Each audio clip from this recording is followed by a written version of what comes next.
नमस्कार दोस्तों, स्वागत है आपका एक बार फिर से आपके अपने YouTube चैनल कंपटीशन प्रिपरेशन पे। आई होप आप सारे बहुत अच्छे होंगे और अच्छे से पढ़ाई भी कर रहे होंगे। इस वीडियो में हम एसएससी सीपीओ 5 अक्टूबर थर्ड शिफ्ट के मैथ्स का सलूशन करने वाले हैं। टोटल 9 शिफ्ट में आपका सीपीओ का एग्जाम हुआ था। ये 9वीं शिफ्ट है जिसमें मैथ्स का 50 प्रश्न करने वाले हैं। ये करने के बाद इस सीरीज में हमारे 450 क्वेश्चन हो जाएंगे जो लेटेस्ट हैं एसएससी के और अभी सीपीओ एग्जाम में पूछे गए हैं। तो ये सारे मेंस के लिए भी इंपॉर्टेंट बनते हैं, चाहे सीजीएल हो चाहे सीएचएसएल हो और आने वाले प्री एग्जाम्स चाहे वो टीसीएस करवाए या कोई करवाए। क्वेश्चन तो क्वेश्चन होता है, मैथमेटिक्स तो मैथमेटिक्स होता है। और ये वीडियो करके मुझे आपसे ज़्यादा खुशी हो रही है क्योंकि मैंने कमिट किया था खुद को कि 9 सेट जल्दी से पूरे करने और आज फाइनली वो दिन आ गया कि मैं 9वां सेट करवा रहा हूँ। वीडियो पसंद आएगी, सीरीज पसंद आएगी, वीडियो को लाइक करना, चैनल को सब्सक्राइब करना वो आपकी मर्जी। मैं अपना काम कर रहा हूँ, आपको अपना काम करना है। तो चलो पहले प्रश्न पे आ जाते हैं। पीडीएफ मैंने टेलीग्राम पे डाल रखा है, हिंदी अंग्रेजी दोनों में, तो डू चेक इट आउट। अब कुछ लोग ये सोचते हैं ना कि पहले 7 प्राइम नंबर्स का, जैसे पहले 6 प्राइम नंबर्स का एवरेज पूछा गया, तो इसकी कोई ट्रिक नहीं होती। आपको हमेशा सोचना चाहिए कि जब 6 प्राइम नंबर कही गई तो शुरू कहाँ से होगी? 2 से शुरू होगी। प्राइम नंबर की डेफिनेशन क्या है कि मिनिमम 2 फैक्टर्स होने चाहिए, 1 इसी वजह से प्राइम नंबर नहीं है। तो पहला हो जाएगा 2, दूसरा हो जाएगा 3, तीसरा हो जाएगा 5, चौथा हो जाएगा 7, फिर हो जाएगा 11। हमें 6 लेनी है, 13 तक आएंगे और एवरेज लेना है तो 6 से डिवाइड कर देंगे योग को, ठीक है, इस संख्या को नहीं, 6 जोड़ के ठीक है। 7 5 12, 3 15, 2 17, 11 28 और 3 31, 10 41। 41 में 6 से डिवाइड करेंगे तो 6 छक्के 36, बचेगा 5, बट्टे में आएगा 6। क्लियर? अच्छा प्रश्न है, कहा गया P Q R right angle triangle है क्यू पे। मैंने अच्छा प्रश्न कहा, इस वजह से हंसी आई कि अभी देखा ही है प्रश्न और अच्छा कह दिया। हो सकता है बहुत खराब सा हो। पी क्यू आर एक कोई ट्रायंगल है जिसमें क्यू को राइट एंगल दिया गया है, ठीक है। अगर क्यू इस प्रकार से कि P Q X minus Y है, ये X minus Y P Q की वैल्यू दी गई है, क्यू आर एक्स दिया गया है आपको और इसकी वैल्यू एक्स प्लस वाई दी गई है, ठीक है। आपसे कहा गया एस एक पॉइंट है कि इस पे एस किस पे बिंदु है? क्यू आर पे। इस प्रकार से कि क्यू एस बराबर पी क्यू, ये एस मान लो कोई बिंदु है, इस प्रकार से कि क्यू एस बराबर है पी क्यू के। अब अगर क्यू एस बराबर पी क्यू हो गया मेरे भाई, तो ये आपको पता है कि इसके सामने पी क्यू कितना है? एक्स माइनस वाई, तो ये वाला कितना हो जाएगा? X minus Y. पूरा एक्स है, ये एक्स माइनस वाई है, तो ये कितना हो जाएगा? वाई हो जाएगा, ठीक है। इतना आर एस की वैल्यू कितनी हो जाएगी? वाई।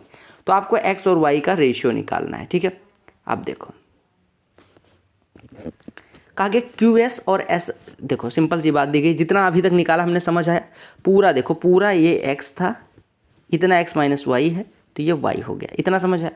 अब आपको एक चीज़ समझना है, आपने कहा मेरे भाई कि ये राइट एंगल ट्रायंगल है, तो यहाँ पे कर्ण का स्क्वायर माइनस लंब का स्क्वायर है, कर्ण का स्क्वायर माइनस आधार का स्क्वायर करूँ तो लंब का स्क्वायर आ जाएगा। एक्स प्लस वाई का square minus x minus y का स्क्वायर, ये कितना हो जाएगा? 4xy, और ये बराबर कितना हो जाएगा? इसके स्क्वायर के, यानी एक्स स्क्वायर के बराबर हो जाएगा। तो एक्स से ये कट गया, यानी एक्स बराबर 4y आ गया, ठीक है। अब x बराबर 4y आ गया तो यहाँ पे वैल्यू पुट कर दो, इसके सिवा कुछ कर सकते हो।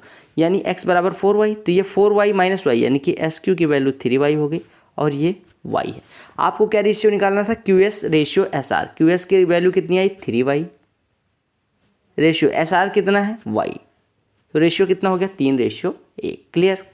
अच्छा, पेपर में अच्छे प्रश्न आ जाए उसके बाद सड़े प्रश्न आए हों तो कितना मज़ा आता है ना करने में। आयुष ने अपना सैलरी जो है वो 25% इंश्योरेंस पॉलिसी, कोई इंश्योरेंस पॉलिसी ले रखी है जिस पे वो 25% खर्च कर देता है। बोलो क्लियर है? फूड पे यानी खाने पे 26% खर्च करता है, जो कि करना भी चाहिए, और चिल्ड्रन की एजुकेशन पे 23% करता है, बहुत आइडियल खर्चा वो कर रहा है, ठीक है। और 19% रिक्रिएशन पे, रिक्रिएशन की चीज़ों पे 19% वो खर्चा करता है। रिमेनिंग अमाउंट 26,600 बचता है, वो बैंक में डाल देता है। तो आपसे कहा गया टोटल फूड और रिक्रिएशन पे कितना खर्चा करता है, यानी आपसे पूछा गया कि अगर बचा हुआ पैसा 26,600 हो तो 45% की वैल्यू पूछी गई। सिंपल सी बात है, कुछ ज़्यादा सोचना नहीं है। देखो टोटल उसने कितना खर्च कर दिया, अगर आप जोड़ेंगे तो 26 19 कितना हो जाएगा? 35, 45 और 25 70, 70 और 23 93, यानी बचा कितना? 7%। 7% की वैल्यू दी गई 26,600। जो बचता है वही तो पैसा वो जमा करने जाता है। 7% अगर 26,600 है तो हम कह सकते हैं 7 या 21, 1% बराबर 3800। तो हमारा कितना पूछा गया है? 45%। अगर 1% 3800 है तो 45%, 48 गुणे 35, मतलब 48 नहीं, 38 गुणे 45, डबल जीरो लगा। 45 अट्ठे कितना होता है मेरे भाई? 45 अट्ठे होता है 280, हासिल आएगी 28, 45 तियाँ 135, सॉरी 45 अट्ठे 280, कितना? 8 पंचे 40, 8 चौको 32, ये सॉरी यहाँ पे 45 चौको नहीं, 45 अट्ठे कितना होता है 360, सॉरी। तो ये 360 का जीरो हासिल आई 36 और 45 ત્યાં 135 और 36 171। देख रहे हो कैलकुलेशन में मिस्टेक कर दी थी मैंने। तो 1,71,000 आपका आंसर आ जाएगा। कहा गया कि एक स्कूल है जिसमें 720 स्टूडेंट्स हैं, उसमें बॉयज़ और गर्ल्स का जो रेशियो है वो 3:5। अब 3:5 दे दिया गया, अभी रेशियो में ही लिखो, ठीक है। आगे क्या कहा गया? कहा गया कितने नए लड़के अलाउ कर दिए जाएँ और 18 नई लड़कियाँ डाल दी जाएँ, यानी 18 लड़कियाँ आ जाएँ और कुछ लड़के आ जाएँ, ठीक है। तो रेशियो 2:3 बन जाए। इसको हमें रेशियो को 2:3 बनाना है, ठीक है। हमें नहीं मतलब कि पहले कितना थे 3, 5, 8 के रेशियो में, 8 रेशियो बराबर 720, तो 1 रेशियो बराबर 90, यानी पहले बॉयज़ की संख्या 90 × 3 यानी 270 और ये गर्ल्स की संख्या 450 रही होगी, ठीक है। हमने कहा x ये ऐड करेगा, 18 ये ऐड करेगा। 18 अगर हम ये ऐड कर देंगे लड़कियां, तो हमारी लड़कियां टोटल कितनी हो जाएंगी 468, और 468 रेशियो में किसके बराबर है 3 के, यानी 3 से काटेंगे तो 156, यानी 1 रेशियो बराबर 156, तो 2 रेशियो कितना हो गया 312, यानी 270 में कुछ जुड़ता है तो 312 बनता है, यानी x की वैल्यू कितनी हो जाएगी 42। 4 अलग अलग महीनों में 5 अलग अलग स्टोरों द्वारा बेची गई चीज़ें या स्कूटर्स दिखाए गए हैं। कहा कि रेशियो निकालना है टोटल नंबर ऑफ स्कूटर ए और बी द्वारा जनवरी में बेचे गए और टोटल डी और ई द्वारा मार्च में। पहले जनवरी पे आना है और ए और बी का टोटल करना है, तो 212 और 168 जोड़ेंगे तो कितना हो जाएगा 380। इसका रेशियो किससे लेना है डी और ई द्वारा मार्च में, डी और ई द्वारा मार्च में, यानी 255 245 से कितना हो जाएगा 500।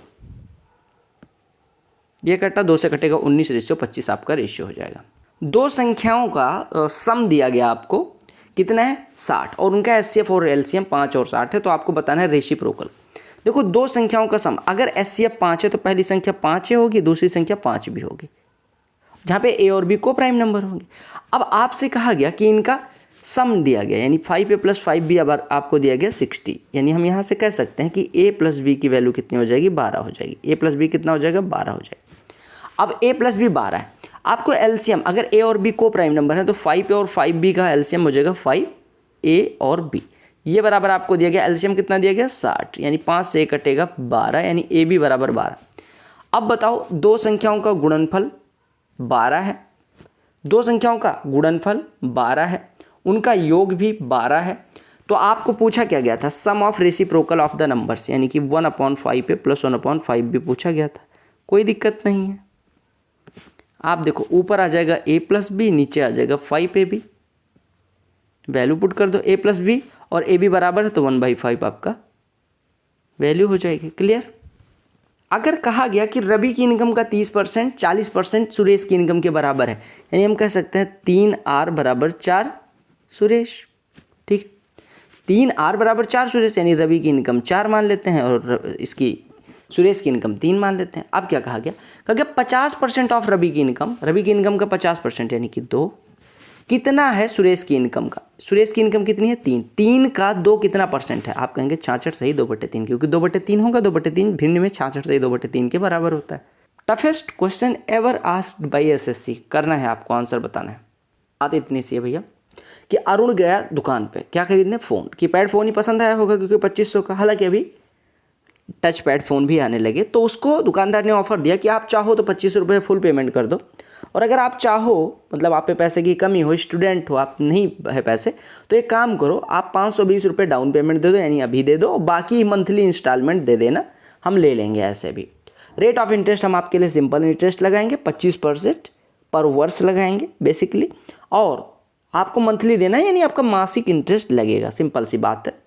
तो अरुण पूछता भैया कितना रुपया महीने हमें पे करना पड़ेगा, वो कहते हैं आप स्टूडेंट हो एसएससी के तो आप कैलकुलेट कर लो, तो हम अरुण हैं, हम कैलकुलेट करेंगे।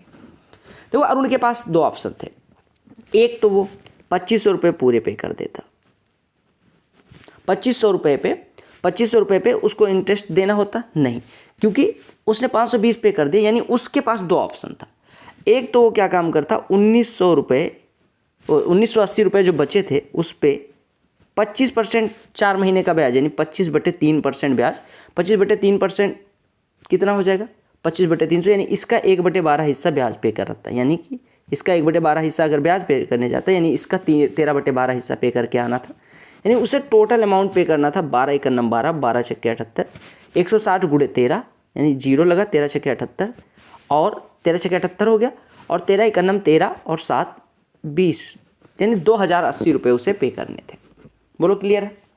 2080 रुपये वो इकट्ठे पे कर दे, कह दे ब्याज चौथे महीने के अंत में जाए और कह दे 2080 रुपये ले लो, तो हमारा काम खत्म हो जाएगा। लेकिन वो इस 2080 को सिंपल इंटरेस्ट है किस पे करता है?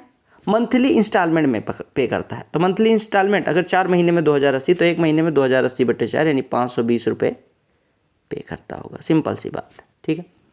बस काम खत्म हो गया, आपका आंसर आ गया।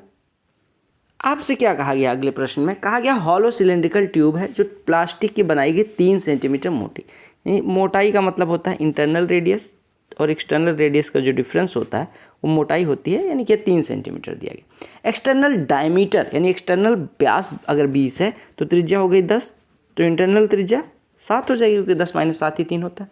लेंथ यानी हाइट बेसिकली दी गई 49। तो आपसे कहा गया वॉल्यूम ऑफ प्लास्टिक बताना। देखो सिलेंड्रिकल शेप में है तो वॉल्यूम क्या होता है? πr²h यानी 22/7 × r²। रेडियस, अब आपने कहा एक बात बताओ, यहाँ पे तो 2 रेडियस है तो हॉलो सिलेंडर का फॉर्मूला लगेगा pi into r² - r² into h। ये हॉलो सिलेंडर का आयतन होता है, ठीक है। यहाँ पे पुट कर दो 22/7 × r² - r², 100 - 49 51 हो जाएगा और h की वैल्यू 49 दी गई। 7 से कटेगा 7, 22 × 51 1122 ये हो जाएगा। 1122 × 7 1100 × 7 7700, 7700 में कितना जुड़ जाएगा? 154 यानी 7854 हो जाएगा। क्यों 154 जुड़ेगा? क्योंकि 1122 था, 22 + 7 154 और जुड़ जाएगा। क्या काम करता है? अपनी जर्नी का 25% 25 के स्पीड से, यानी कि अगर 4 डिस्टेंस थी तो एक को वो जाता है 25 के स्पीड से, यानी 1/25 टाइम इधर लगा। 50% स्पीड को 50 के स्पीड से, यानी कि 2, अगर 4 टोटल दूरी थी तो 2 को 50 से जाता है, यानी 1/25 टाइम इधर लगता है। और बचा कितना? 1 और 2 3 ट्रेवल कर चुका है क्योंकि 2/50 इधर, और बचा है 1 को 12.5 से जाता है, यानी कि 2/25 टाइम इधर लगता है। 1/12.5 लिखे हैं, 2/25 टोटल डिस्टेंस बटे total time. Total distance 4, total time 4/25, तो एवरेज स्पीड हो जाएगी 25। कहा गया कि जो वॉशिंग मशीन की वैल्यू थी वो 40,960 से 21,970 हो गई 3 सालों में, तो आपको ईयरली डिप्रिशिएशन निकालना है। यानी आपको दिया गया बेसिकली 40,960 रुपये। अगर एक साल में R% कम होता है तो 1 - R/100 का एक बार इसका गुणा हो जाएगा, तो एक साल में इतना, 2 साल में इसका पावर 2, 3 साल में इसके पावर 3, ये बराबर दिया गया 21,970। तो आपको R की वैल्यू निकालनी है। ये कटा देखो किसी से कट रहा है, ये इधर 4096 आ जाएगा, ठीक है। 16 ठीक है। अब यहाँ से देखो तो ये लिखा हुआ है आपका 1 माइनस, अब ये देखो 2197 किसका क्यूब है बताओ? 13 का क्यूब। तो ये 13 बटे कितना लिखा हुआ है? 13/16, यानी 1 - R/100 बराबर 13/16। तो यहाँ से हम कह सकते हैं R/100 बराबर 3/16, यानी ये कटेगा तो 6.25, तो R बराबर कितना हो जाएगा? 18.75। सिंपल सी बात है, बस क्यूब याद रखना था। देखो कहा गया, ये थोड़ा यूनिक टाइप का प्रश्न है। सीजीएल में भी इस टाइप पूछा गया था, सीपीओ में पूछा गया और आपके मेंस एग्जाम में भी टाइम एंड वर्क में ऐसा प्रश्न देखने को मिल जाएगा। क्या यूनिक है? कहा गया ए और बी समान कार्य करते हैं और दोनों अलग अलग काम करें तो 36 दिन में किसी काम को कर सकते हैं, यहाँ तक कोई दिक्कत नहीं है। कोई छुट्टी ना ले तो 36 दिन में कर सकता है। लेकिन कहा गया कि ए काम करना शुरू करता है और हर 5 दिन के बाद यानी छठा दिन ए के लिए हॉलीडे होता है। सिमिलरली बी के लिए 7 दिन बाद छुट्टी लेता है, यानी बी के लिए हर 8वां दिन छुट्टी वाला दिन होता है। यानी मैं अलग अलग बात करूं तो ए भाई साहब 6 में से 5 दिन काम करते हैं, बी भाई साहब 8 में से 7 दिन काम करते हैं। इतना दिया गया है, ठीक है। अब हमसे पूछा गया कि अगर 1 जुलाई को शुरू हुआ हो तो कितने जुलाई को ख़त्म होगा। देखो अगर 6 और 8 का एलसीएम ले लो, मैं देखना चाहता हूँ कि छुट्टियों का साइकिल दोनों का एक ही दिन कब पड़ेगा। हमने कहा 24वें दिन 24 यूनिट मतलब 24 दिन में इनका पहली बार छुट्टी का साइकिल आएगा। 24 दिन में ये भाई साहब की 4 छुट्टियाँ होंगी, यानी 20 दिन ये काम करेंगे। 24 दिन में इन भाई साहब की 3 छुट्टियाँ होंगी, यानी 21 यूनिट ये काम करेंगे। यानी 24 दिन में अगर काम खत्म होता तो 41 यूनिट हो जाता। अगर ये पर डे 1 यूनिट करते हैं तो टोटल वर्क कितना? अगर पर डे 1 यूनिट करते हैं तो 36 यूनिट टोटल वर्क रहा होगा, या 36 यूनिट पर अगर 36 दिन में 36 यूनिट करते हैं तो 1 दिन में 1 यूनिट करते हैं। हम मान लेते हैं 1 दिन में 1 यूनिट करते हैं, 36 यूनिट टोटल काम। अगर हम 24 दिन काम करवा दें तो 41 यूनिट हो जाएगा, यानी 24 यूनिट, 24 दिन तो करवाना नहीं है। 23वें दिन अगर हम बात करें, हमें 5 यूनिट कम काम करवाना है, क्योंकि हमने कहा 41 यूनिट हो जाता है 24 दिन में, तो हमें 5 यूनिट कम काम करवाना है, यानी 24 दिन में इतना। 23वें दिन 2 यूनिट कम हो गया होगा, 22वें दिन और 2 यूनिट कम हुआ होगा, यानी हमारा कितना दिन बचा, 24 - 4 यानी 20 दिन, देखो सॉरी 24 - 2 22 दिन हो चुका है। 22 दिन में हम 37 यूनिट पे पहुंच चुके हैं, ठीक है। हमें पहुंचना कितना है, हमें पहुंचना है कितने यूनिट पे, हम 37 यूनिट पे पहुंच गए, हमें पहुंचना है 36 यूनिट, यानी एक दिन और पीछे आना पड़ेगा। एक दिन और पीछे आएंगे तो कितना हो जाएगा, 21 दिन में एक दिन और पीछे आएंगे, यानी कि जो पीछे आएंगे 21वें दिन, देखो 22 दिन में हमारा कितना यूनिट काम हो गया था, 22 दिन में हमारा 37 यूनिट हो गया था। तो 21वें दिन अगर हम आएंगे तो 21वें दिन अगर दोनों ना आते काम पे तो 2 यूनिट ना होता तो 20 यूनिट ही होता, लेकिन 21वें दिन दोनों आए हैं, 1 यूनिट करना था तो 21वें दिन खत्म करके चले जाएंगे। अगर 21वें दिन पूरे दिन काम करते तो 2 यूनिट होता, 1 ही यूनिट करना है तो आधे दिन ही काम कर। समझ आया? देखो हमने क्या काम कहा, हमने कहा 24 दिन के साइकिल में ये भाई साहब 20 यूनिट करेंगे या 21 यूनिट करेंगे, यानी 24 दिन के साइकिल में काम अगर 24 दिन होता तो 41 यूनिट काम हो जाता, लेकिन हमारे पास काम है 36 यूनिट, यानी 5 यूनिट पीछे आना पड़ेगा। तो अगर हम 23वें दिन ना आए, 24वें दिन ना आए तो 2 यूनिट हमारा कम हो जाएगा, 23वें दिन ना आए तो 2 यूनिट कम हो जाएगा। देखो 24 दिन में 41 यूनिट, हमें 5 यूनिट पीछे जाना है। हमने 2 यूनिट एक दिन कम किया, फिर 2 यूनिट एक दिन कम किया, हमारा कितना दिन बचा, 22 दिन। अरे 2 यूनिट एक दिन, 2 यूनिट एक दिन, हमारा 24 यूनिट में से 2 दिन नहीं आए, यानी कि 22 दिन बचा।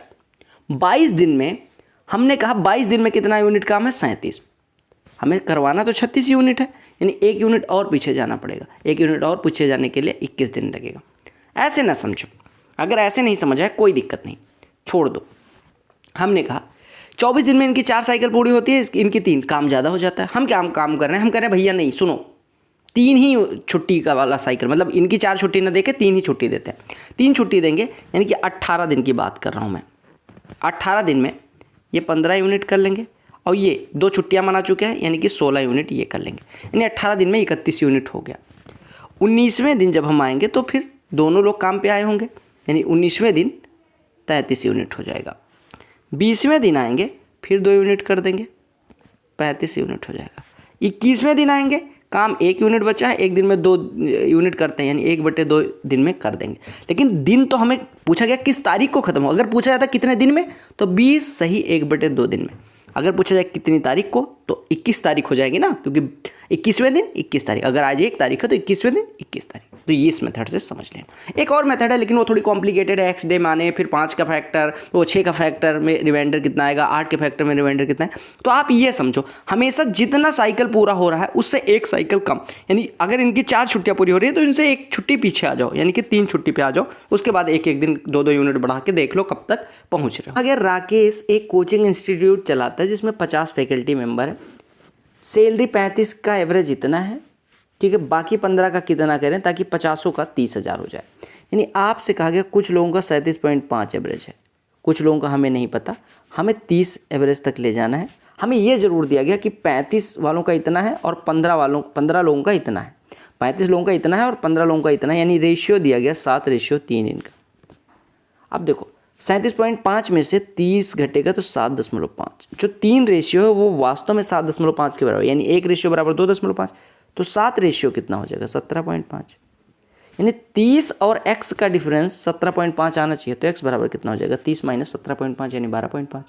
एक लोकल ट्रेन है मुंबई की जो 45 मिनट कम लेती है स्लो लोकल से, फास्ट लोकल है जो 150 किलोमीटर ट्रेवल करने में 45 मिनट कम लेती है।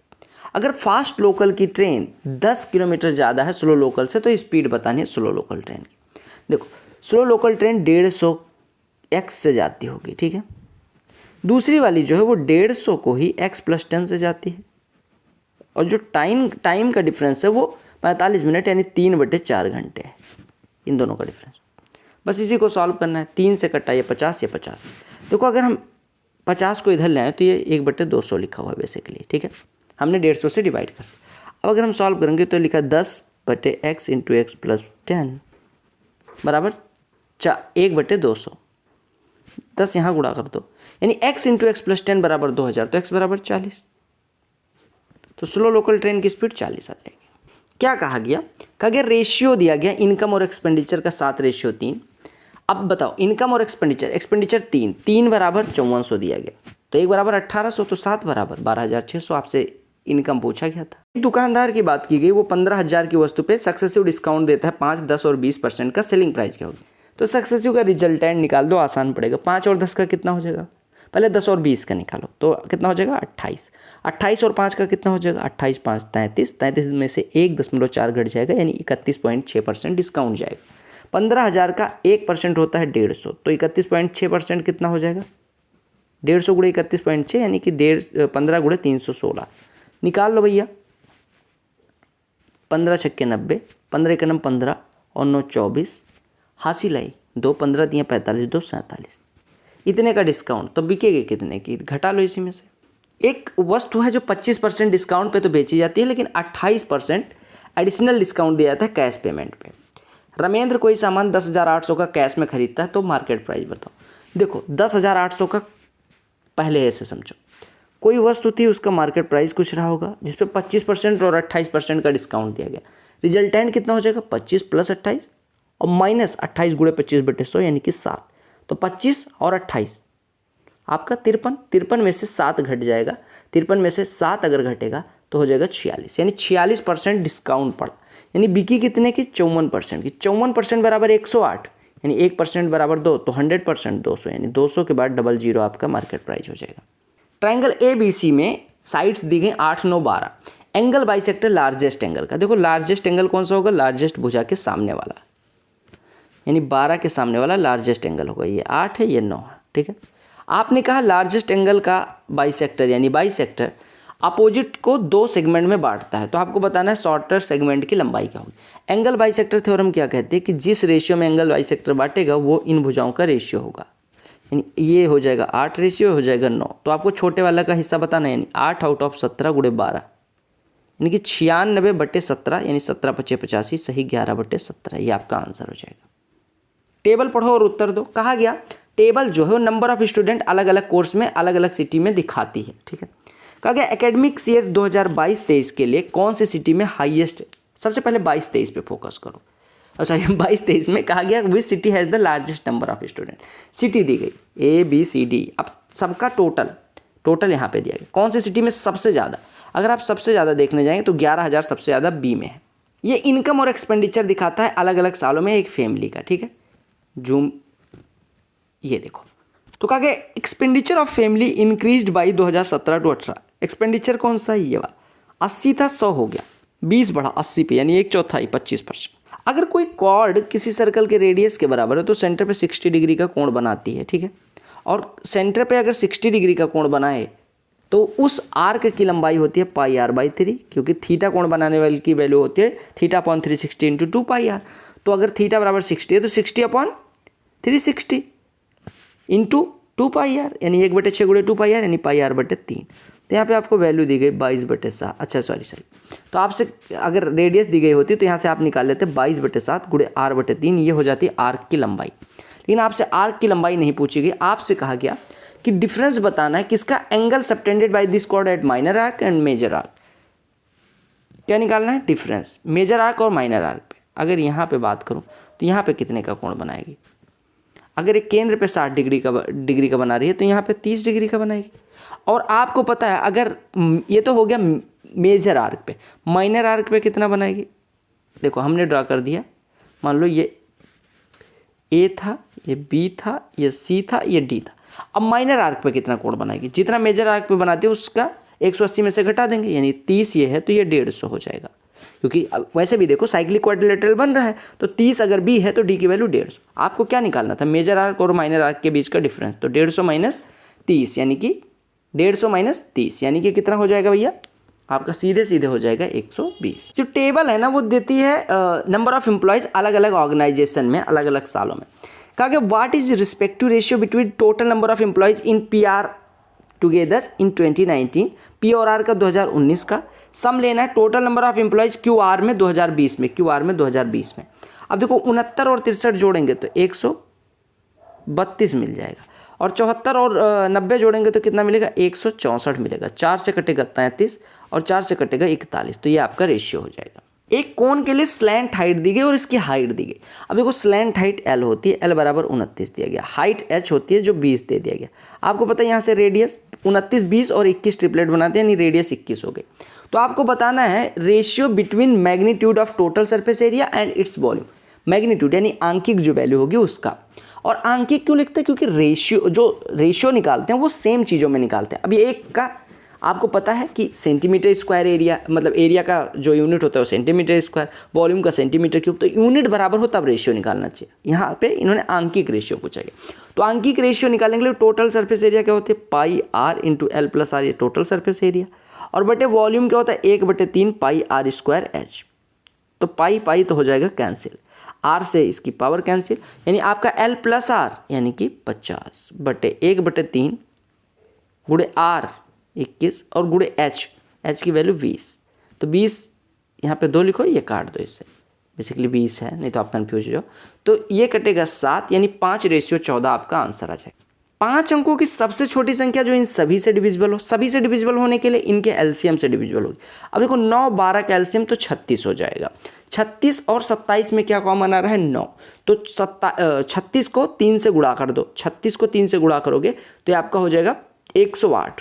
अरे देखो 36 और 27 का एलसीएम लेना है, तो हमने कहा 9 कॉमन आ गया, यहाँ पे बचा 4, यहाँ पे बचा 3, तो 9 चौको 36 दिया, 108 आपका एलसीएम हो जाएगा। अब 108 15, 25 का एलसीएम कितना हो जाएगा, इन दोनों में कॉमन क्या आ रहा है 5, तो ये 75 हो जाएगा इसका एलसीएम। अब 108 और 75 में क्या कॉमन है 3, तो यहाँ पे बचेगा 36, यहाँ पे बचेगा 25। 36 और 25 का एलसीएम कितना हो जाएगा, गुणा कर देंगे, यानी कि 25 तिया 75, ये 900 हो जाएगा। 900 तिया 2700 इनका एलसीएम हो गया, 2700 इनका एलसीएम हो गया। ठीक है, अब हमसे कहा गया कि सबसे छोटी 5 अंकों की संख्या। अब देखो 2700 का अगर 3 गुना करोगे तो 4 अंकों की संख्या आएगी, 4 गुना करोगे तो तुरंत हमें मिल जाएगा 10,800। तो 5 अंकों में सबसे पहले पहुंचने के लिए इसमें 4 से गुणा करना पड़ेगा, तो यही सबसे छोटी संख्या हो जाएगी। कहा गया कि नंबर ऑफ बाल्स 4 सेंटीमीटर डायमीटर के एक सॉलिड मेटेलिक स्फीयर से बनाने हैं 32 सेंटीमीटर डायमीटर। देखो अगर डायमीटर दे दिया जाए, पूछा है कितने बाल एक बॉल को पिघला के बनाए जा सकते हैं, तो कहेंगे capital R upon small R का क्यूब। तो 32/4, अब डायमीटर का रेशियो 8:1 है, तो सेम रेडियस का ही होगा, तो 512 बॉल बनाया जाए। जब ऐसा प्रश्न आए ना तो एक्स की कुछ वैल्यू मान लिया करो, वाई की कुछ वैल्यू, लेकिन अलग अलग मानना। एक्स बराबर हम मान लेते हैं 1, वाई बराबर मान लेते हैं 2, कुछ सॉल्व करने की जरूरत नहीं। एक्स बराबर 1, वाई बराबर 2, तो ये कितना लिखा है 1 - 4 यानी -3 इंटू वाई -3x यानी कि -1, तो ये हो गया 3, इसकी वैल्यू हो गई पहले टर्म के 3। यहाँ पे करोगे 3 और ये -1 यानी -3, यानी ये दोनों हो गए कैंसिल आउट। अब बचा जो ये सी को, x - 3y यानी 1 - 6 यानी -5 और 2x + y यानी कि 2 दूनी 4, यानी आपका आंसर कितना आना चाहिए -20। अब वैल्यू पुट करके देख लो, अगर हम इसमें पुट करें तो 2x यानी 2 इंटू कितना हो जाएगा 1 - 6, यानी ये नहीं होगा, ये भी नहीं होगा ऐसे, क्योंकि 2 इंटू 1 + 6 नहीं होगा, ये भी नहीं होगा। अगर यहाँ पे पुट करेंगे तो 2y यानी कि 4 इंटू x - 3y यानी 1 माइनस कितना हो जाएगा 3y यानी 6, तो कितना हो जाएगा -20। पाई चार्ट पर हो उत्तर दो। पाई चार्ट जो दिखाता है एक्सपेंडिचर दिखाता है एक फैमिली का 2021 में अलग अलग चीज़ों पे। 2021 में एक्सपेंडिचर का क्या, अगर टोटल इनकम इतनी थी तो डिफरेंस बताना है हाउसिंग और ट्रांसपोर्ट के बीच में। हाउसिंग का है यहाँ पे, ट्रांसपोर्ट क्या है यहाँ पे, दोनों के बीच का डिफरेंस 10%। अगर टोटल इतना है तो 10% इसका 10,000। ए बी सी कोई कार्य 11, 20 और 55 दिन में कर सकते हैं। कहा गया अगर ए बी के साथ एक दिन काम करता है और मतलब पहले दिन काम करता है और सी दूसरे दिन काम करता है, और ऐसे दोहराया जाए, मतलब हर दूसरे दिन सी आता है, हर मतलब दूसरे दिन बी आता है, यानी पहले दिन बी आया सी नहीं आया, दूसरे दिन सी आएगा बी नहीं आएगा, अल्टरनेट डे पे बी और सी काम करें, तो कितने दिन में काम पूरा हो जाएगा। देखो 11, 20 और 55 एलसीएम लोगे तो 55 और गुणे कितना हो जाएगा 4, 220 एलसीएम हो जाएगा। 220 यूनिट मान लो टोटल वर्क है। ए 11 दिन में 220 यानी एक दिन में 20 करता होगा, बी 20 दिन में 220 यानी एक दिन में 11 करता होगा, और सी 55 दिन में 120 यानी एक दिन में 4 करता होगा। अगर हम पहले दिन की बात करें तो ए और बी काम करते हैं 31 यूनिट होता है। दूसरे दिन की बात करें तो ये दोनों काम करते हैं 34, यानी 2 दिन में टोटल काम हो जाएगा हमारा 55 यूनिट। 2 दिन में 55 यूनिट, हमें करना कितना 220 यानी इसका 4 गुना, तो हमें दिन भी कितना लगेगा 2 का 4 गुना यानी 8 दिन। आपको मैंने 1000 साल पहले बताया था कि sine theta plus cos theta बराबर √2 कॉस थीटा दिया जाए तो आपको घबराना है? नहीं घबराना है। क्यों नहीं घबराना मेरे भाई? कॉस थीटा से डिवाइड कर दो पहले। कॉस थीटा से डिवाइड करोगे तो मिल जाएगा टेन थीटा, या ऐसे करो, कॉस थीटा की वैल्यू ही निकाल लो, ठीक है।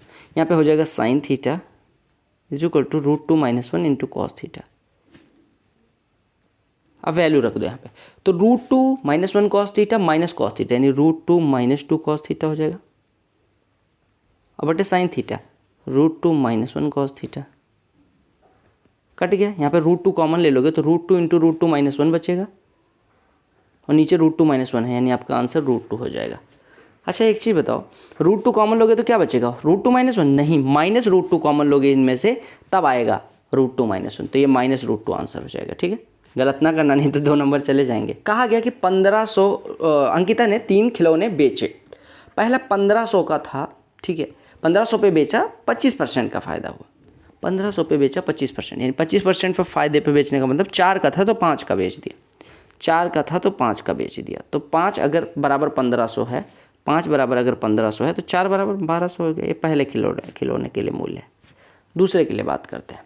दूसरे को 50% के लॉस पे बेचा। 50% का लॉस मतलब कि अगर 2 का था तो 1 का बेच दिया, यानी कि अगर 1 बराबर 2800 है तो 2 बराबर 5600, यानी 1 बराबर 2800 तो 2 बराबर 5600, यानी इसका क्रय मूल्य हो गया 5600 रुपये। एक किसके लिए बात हो रही है? दूसरे के लिए। अच्छा हम तीसरे के लिए बात करें, तीसरे को भी 25% फायदे पे बेचा है। 25% फायदे पे, 25% फायदा मतलब 4 का खरीदा, 5 का बेचा। अब आपसे कहा गया कि 5 रेशियो बराबर आपको दिया गया 3500, तो 4 रेशियो हो जाएगा 2800। ये तीसरे के लिए बात हो रही है, ठीक है। अब आप एक चीज़ देखो, यहाँ पे फ़ायदा 300 का, यहाँ पे फ़ायदा 2800 का नुकसान, यहाँ पे फ़ायदा 700। ओवरऑल आप देखो 3 7 10 मतलब 1800 का नुकसान हो रहा है। कितने पे? 12 56 और 28, 12 28 40 56 96, यानी कि आप कह सकते हो 96 पे 18 का नुकसान। तो परसेंटेज में 18/96 गुणे 100, 6 से काट दो 16, 6 से कटेगा 3, 16 से कटेगा 6.25, तो 3 गुणे 6.25% का नुकसान, यानी 18.75 का नुकसान। देखो एक दुकानदार 40 रुपये में बेचता है वो सामान जो 36 में खरीदता है। उसका वेइंग मशीन फॉल्टी है, उसके कारण वो 800 वाली वस्तु 800 ग्राम जो तौलता है वो 1000 ग्राम दिख जाता है, यानी वो बेचता 800 ग्राम ही है। कितने में? 40 में, यानी 40 में वो 8 बेचता है और ख़रीदता है 36 का 10, तभी तो रेशियो 10:8 आएगा। यानी कि जो 1000 ग्राम है वो 800 ग्राम ही बेचता है वास्तव में, ठीक है। यानी कि वो 3.6 की कोई चीज़ खरीदता है, 5 की बेचता है, यानी कितने का प्रॉफिट? 1.4 का। कितने पे? 3.6 पे। परसेंटेज में कितना होगा निकाल लेना, सॉल्व करना है। आप वैल्यू पुट करके भी कर सकते हो, otherwise 3b - b 2b, a - 2a minus a और प्लस 2a, यानी कि प्लस ए लिखा हो, और ब्रैकेट खोल दो, माइनस ए, इधर p + 2a और माइनस इस ये दिया गया है। अब देखो सॉल्व करो, b - 2b -b, 2a - a खत्म हो जाएगा, यानी आपका आंसर -b हो जाएगा। एचसीएफ 2 संख्याओं का दिया गया, एलसीएम संख्याओं का दिया गया, ठीक है। रेशियो 2:7। देखो सिंपल सी बात है मेरे भाई कि अगर 2 संख्याओं का एचसीएफ 9 है, एलसीएम 126 है, लार्जर नंबर निकालनी। आप ये छोड़ो एलसीएम क्या है, अगर रेशियो दे दिया जाए 2:7 और एचसीएफ दे दिया जाए तो आपका जो संख्या होगी वो पहले में गुणा करोगे पहली संख्या आ जाएगी, दूसरे में एचसीएफ से गुणा करोगे दूसरी संख्या, यानी रेशियो में गुणा कर देना फटाफट। बार ग्राफ पढ़ो और उत्तर दो। आपको दिया गया इंक्रीमेंट क्या दिखाता है? Increment of 4 employees in month of May, June and July. 4 अलग अलग एम्प्लॉय हैं, प्रेथम, कमल, अजीत, रमेश, इनका अलग अलग महीने में इंक्रीमेंट दिखाया गया। क्योंकि कमल का ओवरऑल एवरेज क्या है इंक्रीमेंट का? कमल का ओवरऑल एवरेज एक महीने में 65 बढ़ा, दूसरे महीने में 55, 65 और 55 मिलके 60 एवरेज मेंटेन कर रहा है, और एक महीने में 75। अब 60 यानी 60 का एवरेज मेंटेन करने का मतलब 120 इधर हुआ था और 75 इधर, तो टोटल 195 हो गया। कितने महीनों में? 3 महीने में, तो एवरेज कितना हो जाएगा? 65। वैसे भी कर सकते हैं, 60 लेके नहीं 75 लेके आता तो 15 को 3 महीने में डिवाइड करते हैं, यानी 60 से 15 ज़्यादा, यानी 5 हर महीने में बढ़ जाता है, 65 हो जाता है। पढ़ो उत्तर दो। यह एक फैमिली का जिसका टोटल खर्चा 56,800, उसका हाउसिंग पे खर्चा पूछे। हाउसिंग पे वो खर्चा करती है 79.2 डिग्री आउट ऑफ 360। कितने में से? 56,800 में से।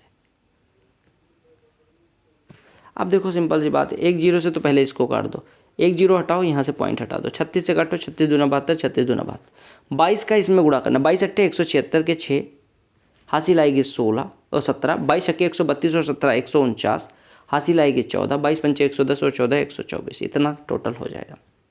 कंपोनेंडो डिविडेंडो भी लगा सकते हो, ठीक है, लगा दो। लगाओगे नहीं, पहले देखो साइन ए कॉस ए इधर जाएगा तो इधर 2 साइन ए, यानी कि ये साइन ए हो जाएगा, माइनस कॉस ए बराबर कॉस ए, यानी कि ये 2 कॉस ए हो जाएगा, यानी साइन ए इधर आएगा, साइन ए से डिवाइड करेंगे 1, 2 इधर आ जाएगा, यानी कॉट ए बराबर 1/2। हमने क्या किया, sign A plus cos A बराबर 2 sign A minus cos A, sign ए को एक साइड में कॉस ए को एक साइड में, क्या आंसर आ गया। ये भी वन ऑफ द टफेस्ट तो कह ही सकते हो। 2 tan 45 यानी 2, कॉस स्क्वायर 30 यानी कि 3/4, माइनस साइन स्क्वायर 60 यानी कि 3/4, ये दोनों कट गया, काम खत्म हो गया। रेस का प्रश्न है, बहुत लप्पू सा प्रश्न कह सकते हो। 1200 मीटर की रेस होती है, राकेश फाइनल पॉइंट पे 36 सेकंड में और राजेश 40 सेकंड में पहुंच जाता है। तो कहा गया कितनी डिस्टेंस से जीता। देखो आप ये छोड़ दो, जीतेगा कौन, जो कम समय में पूरा करेगा। रेस कितने सेकंड में खत्म होती है, जितने सेकंड में कोई जीत जाता है, अगर 2 लोग दौड़, यानी 36 सेकंड की रेस थी, ठीक है। हमने कहा राजेश जो है वो 40 सेकंड में पूरी रेस दौड़ सकता था, तो 36 सेकंड में कितना दौड़ा होगा, 40 सेकंड में 1200 मीटर, ठीक है। तो 1 सेकंड में 30, तो 36 सेकंड में 1080, यानी 1200 मीटर की रेस में वो 1080 ही दौड़ पाया, यानी कितने मीटर से हारा, 120 मीटर से। देखिएगा प्रश्न, देखिएगा, कहा गया some ice cream spherical in shape of diameter 6 centimetre are dropped in cylindrical container containing some juice and are fully submerged. If diameter of container 18 centimetre, level of juice rises by 40 centimetre, then how many ice pipe. देखो एक container था, मान लो इसमें juice था कोई, ठीक है, ये जूस रखा हुआ है, ठीक है। अब आपसे कहा गया इसमें कुछ आइसक्रीम थी, मान लो इसमें कुछ जूस था, यहाँ पे जूस था, ठीक है, ये जूस से भरा हुआ है, जूस यहाँ पे भरा हुआ है, ठीक है। कुछ ऊंचाई तक भरा था, कितने ऊंचाई तक भरा था, हमसे कहा गया कि यहाँ पे कितना, if the diameter of container is 18 and level of juice rises by 40, ठीक, यहाँ तक मान लो h ऊंचाई तक भरा था, ठीक है। अब हमने इसमें कुछ आइसक्रीम डाल दिया, आइसक्रीम इसमें मिल गई, ये आइसक्रीम के पार्ट है मान लो, जिससे जो वाटर का जूस का लेवल है वो बढ़ के यहाँ तक आ गया, ये जूस का लेवल अब हो गया, ठीक है। अब जूस का लेवल ये हो गया, कितने सेंटीमीटर से बढ़ जाता है जूस का लेवल, 40 सेंटीमीटर से, यानी ये 40 सेंटीमीटर। ये क्यों बढ़ा, क्योंकि आर्किमिडीज का प्रिंसिपल है कि कोई चीज़ अगर किसी द्रव में डुबोई जाती है तो उसका जो वॉल्यूम होता है, जो वस्तुएं डुबोई गई उसका वॉल्यूम, वो हटाए गए लिक्विड के वॉल्यूम के बराबर होता है। यानी कि ये वॉल्यूम जो होगा 40 सेंटीमीटर ऊंचाई का जो वॉल्यूम होगा इस सिलेंडर का, वो आइसक्रीम के वॉल्यूम के बराबर होगा। अब आइसक्रीम स्पेरिकल इन शेप है, गोलाकार है, अगर n डाली गई हो तो n का वॉल्यूम कितना हो जाएगा, n × 4/3 × पाई और गुणे r क्यूब। रेडियस कितनी है, अगर डायमीटर 6 था तो रेडियस 3, यानी 3 का क्यूब। इसको डालने पे 40 सेंटीमीटर अगर बढ़ता है इसका, तो यानी इसका आयतन, ये 40 सेंटीमीटर का जो आयतन होगा इसके बराबर होगा। जो जिस मतलब जिस शेप में पानी ऊपर उठेगा या जूस ऊपर उठेगा वो कैसा शेप होगा, स्फेरिकल। तो स्फेयर का वॉल्यूम क्या होता है, सॉरी स्फेरिकल नहीं, सिलेंडर का वॉल्यूम क्या होता है, पाई r²h, यानी पाई गुणे, आपको दिया गया कंटेनर का डायमीटर 18 है, यानी कि रेडियस हो जाएगी 9, तो पाई r² गुणे h, कितने सेंटीमीटर से उठा है, 40। अब यहाँ पे आपको n की वैल्यू कैलकुलेट करनी है। मेरे हिसाब से इससे सरल प्रश्न क्या ही हो सकता है, कितना हो जाएगा, 90। सॉल्व कर लेना। कैसे काटा पीटी मचाई देखा। फोर्थ प्रोपोर्शन ABC का क्या होता है, मैंने हमेशा बताया कि BC का गुणा बटे A, 66 और 22 का 11 का गुणा बटे 22, 11 से कटेगा 2, 2 66 में डिवाइड 33। हलवा प्रश्न तो इधर रखे हुए थे। क्या कहेगा, एलसीएम जो दो संख्याओं का वो 5 गुना है एचसीएफ का, यानी एलसीएम बराबर 5 टाइम्स ऑफ एचसीएफ दिया गया, जितना कम लिखना पड़े उतना कम। प्रोडक्ट दोनों संख्याओं का 20,480। देखो दो संख्याओं का जो प्रोडक्ट होता है ना उनके एलसीएम गुणे एचसीएफ के बराबर होता है। एलसीएम की जगह पे हम 5h लिख सकते हैं, एचसीएफ h है, ये बराबर दिया गया 20,480, तो यहाँ से हमारा एचसीएफ निकल के आ जाएगा। बस बात खत्म हो जाएगी। 5 से काटेंगे, 5 चौको 5 9 4096, h की वैल्यू 64। अब अगर h बराबर 64 तो l बराबर 320।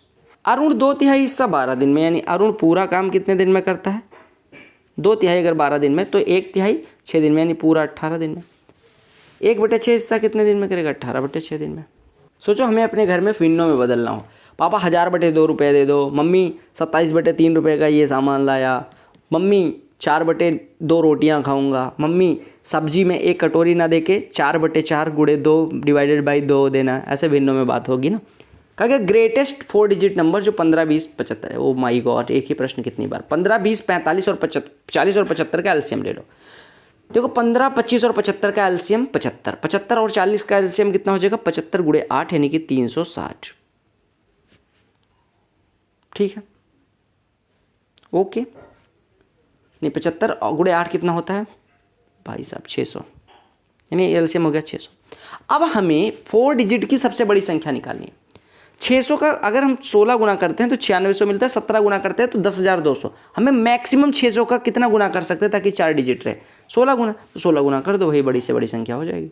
ये लो भैया सेम प्रश्न कहा गया, एक मेटेलिक स्फेरिकल बॉल 3 सेंटीमीटर की है, अगर इसको पिघला के एक्स नंबर ऑफ हेमीस्फीयर बनाया जाए हाफ रेडियस के, तो आपको बताना है एक्स की वैल्यू। देखो हमने कहा मेटेलिक स्फीयर जो था उसका वॉल्यूम होता है 4/3 पाई कैपिटल आर क्यूब। हमने बनाना क्या है एन स्मॉल, मतलब एन हेमीस्फीयर बनाना है। हेमीस्फीयर का volume 2/3 pi small R cube. Small R की वैल्यू कैपिटल आर का आधा, यानी कि स्मॉल आर का क्यूब करेंगे तो आर क्यूब बटे 8 मिलेगा। बस आपका आंसर आ जाएगा। Pi r cube by 3, pi r cube by 3 cut गया, 4 इससे कटेगा 2, यानी 2 गुणे ये 8 इधर आ जाएगा, 8 बराबर एन। एन की वैल्यू कितनी हो जाएगी 16। एक बात बताओ, हमारे अवधि में 16 नहीं 16 कहा जाता है, 16, 17। ये देखो क्या कहा गया, ये जो टेबल है डिफरेंट टाइप्स ऑफ बैटरी दिखाती है, एक कंपनी में अलग अलग सालों में बेची गई। 7 AH, 32 AH का फुल फॉर्म क्या होता है, और 55 AH का बैटरी बेची जाती है अलग अलग सालों में अलग अलग। क्योंकि डिफरेंस बताना है 7 AH का 2021 और 22 में, 2021 और 22 में डिफरेंस कितना कठिन है। 21 और 22 में पूछा गया, 21 और 22 में ये, और ये सैकड़े में दिया गया, तो 4000 माइनस 4500 यानी 500। कॉमन कॉर्ड की लंबाई इंटरसेक्टिंग सर्कल के लिए, देखो ऐसा दिया जाए जब ना, तो आपको ऐसे बना लेना है। कॉमन कॉर्ड ये वाली कॉर्ड की लंबाई दी गई, ठीक है, 24 सेंटीमीटर है। सर्कल की जो रेडियाई है वो 30 और 26, डायमीटर है जो 30 और 26। 30 यानी कि इसकी रेडियस 15, 26 यानी इसकी रेडियस 13, क्योंकि डायमीटर दिया गया। आपको पता है कि पूरी लंबाई अगर 24 थी, इस पे परपेंडिकुलर होगा ये, तो ये 12 हो जाएगा। 13 12 5, 15 12 13 12 5, 15 12 16, तो 15 12 9, यानी 9 12 15 ट्रिपलेट बनाते हैं, 5 12 13, तो ये हो गया 9, ये हो गया 5, केंद्रों के बीच की दूरी पूछी गई थी यानी कि 14। ये प्रश्न आदिकाल में पूछा गया था एक बार, और फिर पूरा पाषाण काल में एक बार मेरे मेंस में आया था सर, और उसके बाद मेरे परदादा ने जब सीजीएल दिया था तब आया था, और आप दोगे तब आएगा। कॉट स्क्वायर थीटा की वैल्यू दी गई, आपको इसकी वैल्यू पूछी गई। देखो कॉट स्क्वायर थीटा अगर इतना है मेरे भाई, तो कॉट स्क्वायर थीटा कितना होता है 1 माइनस